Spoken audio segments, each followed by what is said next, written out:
नमस्कार मित्रों। मैं एक स्टूडेंट को आजकल चक्रवर्ती राजगोपालाचार्य जी की लिखी हुई महाभारत से महाभारत कथा का संक्षिप्त अंश जो इसके कोर्स में लगा हुआ है क्लास 7 में मैं पढ़ा रहा हूँ। कल मैंने इसको chapter number 2, chapter number 3, chapter number 4 समझाया था, उसका एनालाइज करके फिर दोबारा से समझाया था और इसने वो लर्न कर लिया है। आज हम आगे बढ़ेंगे। चैप्टर नंबर 5 श्रीमान श्री विदुर जी के नाम है। इनकी कथा बहुत छोटी है। वो आगे जब महाभारत की कथा चलेगी और भगवान श्री कृष्ण का प्रवेश होगा तब मैं आपको विदुर जी के बारे में बताऊंगा। ठीक है बेटा। फिर आती हैं देवी कुंती, पांडवों की माता, और उनका एक और सबसे बड़ा जो पुत्र हुआ जिसका नाम हुआ दानवीर कर्ण। कुंती और दानवीर कर्ण की कथा भी जब महाभारत शुरू हो जाएगी तब मैं तुम्हें समझाऊंगा बेटा, बताऊंगा बीच में।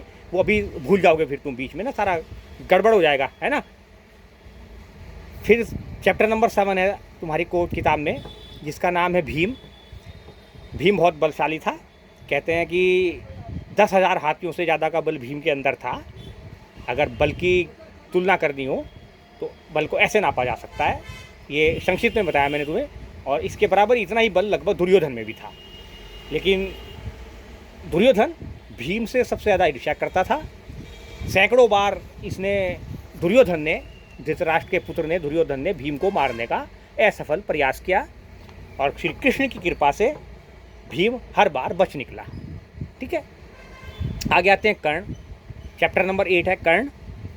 तो कर्ण की कथा थोड़ी बहुत लंबी है बेटा, और ये अभी इस महाभारत के चैप्टर के बीच में समझ में नहीं आएगी, क्योंकि अभी कौरवों और पांडवों का वंश चल रहा है और शांतनु का जो वंश चल रहा है, जिसको कुरुवंश कहते हैं, जिसमें धृतराष्ट्र है अंतिम में, जो इस समय फिलहाल हस्तिनापुर के सिंहासन पर विराजमान है और जिसके 100 पुत्र हैं दुर्योधन समेत, और दूसरी तरफ पांडु के हैं 5। तो फिलहाल इनकी कथा से आगे चलेंगे और ये चैप्टर नंबर 8 मैं महाभारत के बीच में तुम्हें बताऊंगा कर्ण के विषय में। ठीक है। अब आते हैं जी हम चैप्टर नंबर 9, जो मोस्ट इम्पॉर्टेंट चैप्टर है इस महाभारत का होने का भी, और क्योंकि 5 पांडवों के और 100 के 100 कौरवों के, मतलब पांडु पुत्रों के भी, पांडु के पुत्र पांडव कहलाए तो पांडवों के भी और कौरवों के भी जो गुरु थे, गुरु द्रोणाचार्य, जिन्होंने उनको शिक्षा भी दी और दीक्षा भी दी, मतलब शास्त्र भी सिखाए और शस्त्र भी सिखाए, उनके विषय में आज थोड़ा सा प्रकाश डालेंगे। जो कुछ उनके विषय में चक्रवर्ती राजगोपालाचार्य ने लिखा, पहले बुक से पढ़ेंगे फिर इसका एनालाइज समझाएंगे। ठीक है। तो वो लिखते हैं साहब, आचार्य द्रोण महर्षि भरद्वाज ऋषि के पुत्र थे। भरद्वाज ऋषि बहुत महान ऋषि थे, ऋषियों में एक हुए। इनकी स्टोरी मैं बेटे तुम्हें बाद में बताऊंगा। पांचाल नरेश का पुत्र द्रुपद भी द्रोण के साथ ही भरद्वाज जी के आश्रम में शिक्षा पा रहा था। दोनों में गहरी मित्रता थी। कभी कभी राजकुमार द्रुपद उत्साह में आकर द्रोण से यहाँ तक कह देता था कि पांचाल देश का राजा बन जाने पर मैं आधा राज्य तुम्हें दे दूंगा। शिक्षा समाप्त होने पर द्रोणाचार्य ने कृपाचार्य की बहन से विवाह कर लिया। उससे उनके एक पुत्र हुआ जिसका नाम रखा उन्होंने अश्वत्थामा। द्रोण अपनी पत्नी और पुत्र से बड़ा प्रेम करते थे, जैसा कि सभी करते हैं।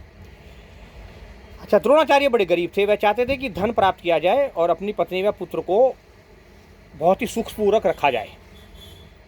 उन्हें खबर लगी कि परशुराम अपनी सारी संपत्ति गरीब ब्राह्मणों को बांट रहे हैं। भगवान परशुराम, जिन्होंने, ये वही भगवान परशुराम है जिन्होंने देवव्रत को शिक्षा दी थी शस्त्रों की। तो भागे भागे उनके पास गए, लेकिन उनके पहुंचने तक परशुराम जी ने अपनी सारी संपत्ति बांट दी थी गरीबों में, और वो वनगमन की तैयारी कर रहे थे, क्योंकि भगवान परशुराम अपनी दिव्य दृष्टि से देख चुके थे कि द्वापर का आरंभ हो गया है और द्वापर में जो सर्वाधिक मोस्ट इम्पॉर्टेंट जो हैं वो यदुवंश शिरोमणि भगवान श्री कृष्ण का आगमन हो चुका है उस धरा पर, इसलिए अब मेरा यहाँ पर कोई काम नहीं, इसलिए अब मुझे तपस्या के लिए चले जाना चाहिए। तो अपनी सारी संपत्ति गरीबों में बांटकर वो जो है वन गमन को चले गए, तपस्या करने चले गए भगवान परशुराम। अब द्रोणाचार्य को देखकर भगवान परशुराम का मन पिघला और उन्होंने कहा, हे ब्राह्मण श्रेष्ठ, आपका स्वागत है, पर मेरे पास जो कुछ था वह तो मैं सब बांट चुका हूँ। अब मेरे पास सिवाय मेरा शरीर और मेरी विद्या जो धनुर्विद्या है, जो मैंने देवव्रत को दी है, प्रदान की है, वह है, बताइए मैं आपके लिए क्या करूं। भगवान परशुराम ने द्रोणाचार्य से पूछा और उन्हें कहा। तब द्रोणाचार्य ने उनसे कहा, भगवान, इन सभी अस्त्र शस्त्रों का जो आपके पास हैं, चाहे वो धनुर्विद्या है या इसके अतिरिक्त भी जो अस्त्र शस्त्र हैं, उन सभी का रहस्य और उन्हें चलाने की विद्या मुझे सिखाने का जो है अनुग्रह करें, उसकी प्रार्थना करी द्रोणाचार्य ने भगवान परशुराम से। और भगवान परशुराम ने उनकी इस बात को स्वीकार करते हुए पूरी शिक्षा शास्त्र की और शस्त्र की द्रोणाचार्य के हवाले कर दी अपनी। ठीक, कुछ समय बाद राजकुमार द्रुपद, कोई पांचाल का राजा, उसके पिताजी का देहावसान हो गया और द्रुपद राजगद्दी पर बैठ गया। किसका दोस्त? द्रोणाचार्य जी का। द्रोणाचार्य जी को जब द्रुपद के पांचाल नरेश होने और राजगद्दी पर बैठने की खबर लगी तो वह सुनकर बड़े प्रसन्न हुए और राजा द्रुपद से मिलने पांचाल देश की ओर चल पड़े। उन्हें गुरु के आश्रम में द्रुपद के लड़कपन की गई बातचीत याद थी। उन्होंने सोचा, आधा राज्य न भी देगा तो भी कम से कम कुछ धन तो जरूर ही देगा। यह आशा लेकर द्रोणाचार्य राजा द्रुपद के पास पहुँचे और बोले, मित्र द्रुपद, मुझे पहचानते हो? मैं तुम्हारा बालपन का मित्र हूँ। द्रोणाचार्य मेरा नाम है, द्रोणु। पहचान लिया ना मुझे? ऐसी होती ना मित्रों में बात। अब पांचाल भी कोई छोटा मोटा तो राज्य था नहीं, ऐसे लगा लो उसे जैसे आज का तमिलनाडु, बड़ा संपन्न, बड़े बड़े मंदिर और धर्मशालाएं और ये और वो सब कुछ A to Z वहाँ पर। तो ऐसा राज्य था उस समय पांचाल, सब कुछ। तो जब द्रुपद उस गद्दी पे, सिंहासन पे बैठा तो उसे बड़ा अभिमान हुआ इस बात का। तो द्रोणाचार्य का आना भी उसे बहुत बुरा लगा, ये भिखारी कहाँ से आ गया मेरे महल में। ठीक,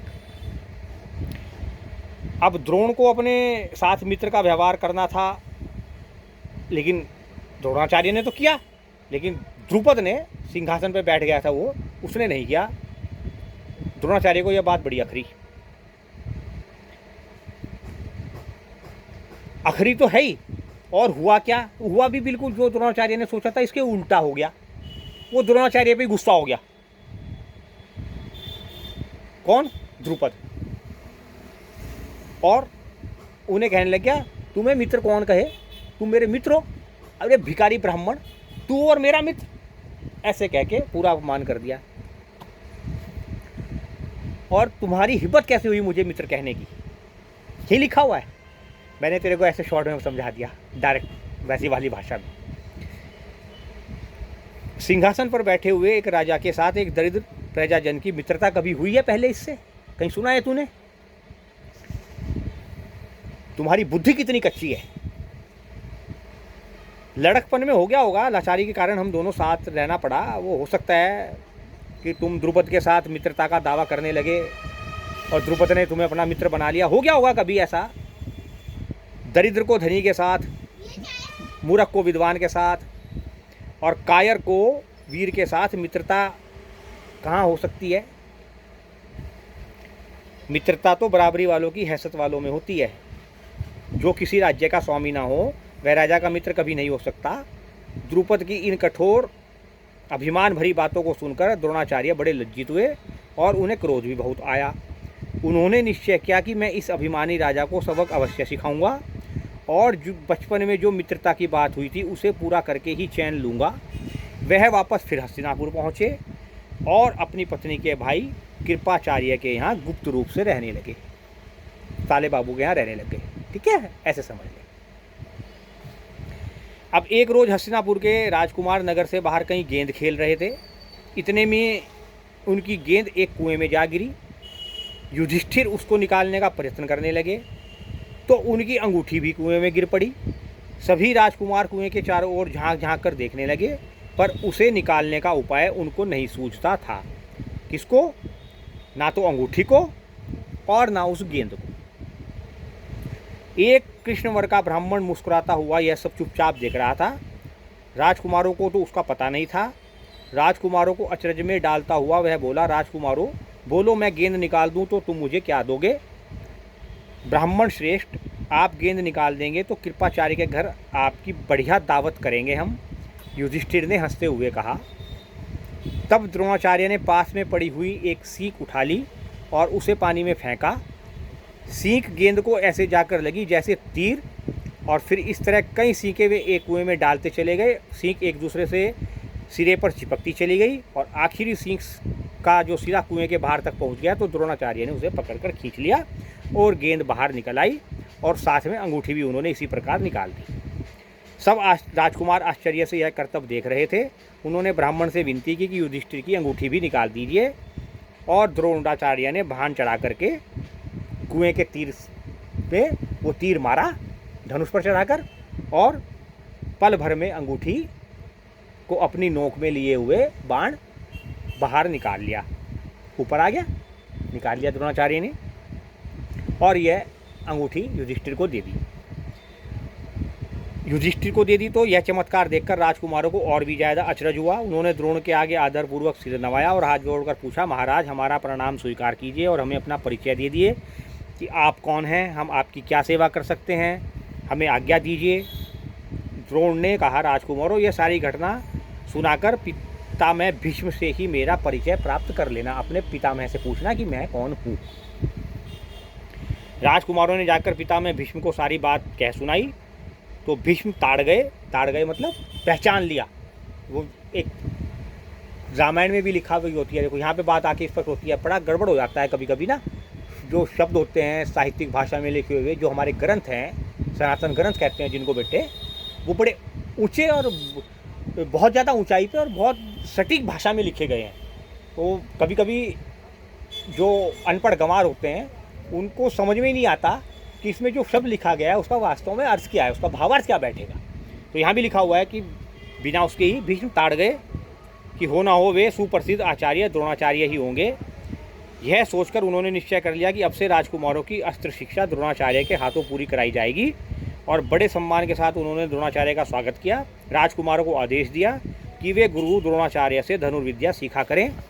कुछ समय बाद जब राजकुमारों की शिक्षा पूरी हो गई तो द्रोणाचार्य ने उनसे गुरु दक्षिणा के रूप में पांचाल राज द्रुपद को कैद करके लाने के लिए कहा। उनकी आज्ञा के अनुसार पहले दुर्योधन और कर्ण ने द्रुपद के राज्य पर धावा बोल दिया, पर पराक्रमी द्रुपद के आगे वे ठहर ना सके और हार कर वापस आ गए।